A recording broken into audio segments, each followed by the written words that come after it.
আসসালামু আলাইকুম। আমি চলে আসলাম এখন একটা বিচে। এটা হচ্ছে ক্রেসম্যান বিচ। সো এই বিচটাতে হচ্ছে কি মূলত যারা আসে তারা হচ্ছে কি যে সমুদ্রে সাঁতার কাটার জন্য আসে, সার্ফিং করার জন্য। তো এখানে প্রচুর পরিমাণে লোক সমাগম মোটামুটি ভালোই আছে, বোট নিয়ে আসতে আছে। আর সমুদ্রের তুষার গর্জন, এই গর্জনের মধ্যে আশেপাশে অনেকে বসে সময় পার করতেছে। আর আমরাও আসলাম, আমাদের সাথে লোকজন যারা আসলো তারা যে মেহেদি আর রানা ওদিকে ছবি তুলতে আছে।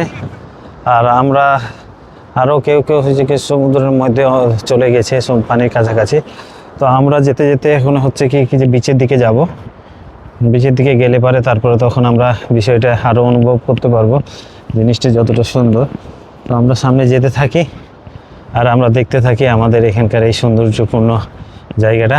আশা করি আমাদের এই সুন্দর আজকের এই জার্নির ভিতরে এই জায়গাটা হচ্ছে সবচাইতে সুন্দরতম স্থান মনে হয়েছে।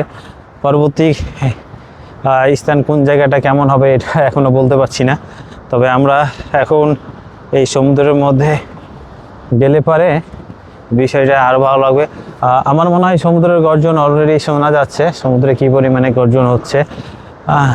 তো আমি এভাবে সমুদ্রে এত বড় বিচে কখনো আসা হয় নাই।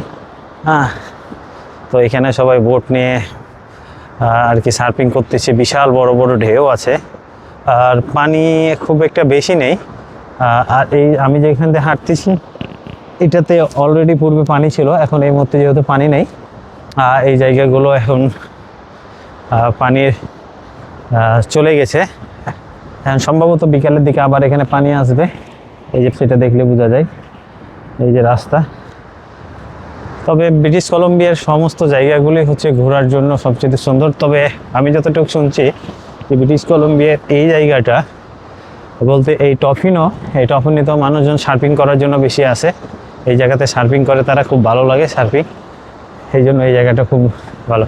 আর এখানে আরেকটা জায়গা আছে যেটা হচ্ছে গরম পানির ঝর্ণা, যেখান থেকে পানি নাকি গরম আসে। তো আমরা চাচ্ছিলাম সেই জায়গায় যেতে, কিন্তু আমরা যখন প্লেনটা বুক করার জন্য সেখানে গিয়েছিলাম তো প্লেনে আজকে কোনো শিডিউল নেই, শিডিউল থাকলেও এটা বিকালে। আর বিকালের ওয়েদারটা খুব একটা ভালো থাকার সম্ভাবনা নেই, এই জন্য আমরা আর কি বিকালের ওয়েদারটাতে আমরা আর কি গেলাম না। আমরা এখন এই জায়গা থেকেই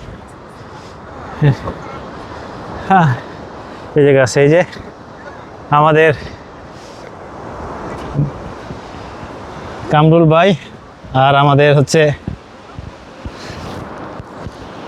শওকত ভাই। কি অবস্থা, সব কিছু মিলে কেমন লাগতেছে? ভালো লাগতেছে।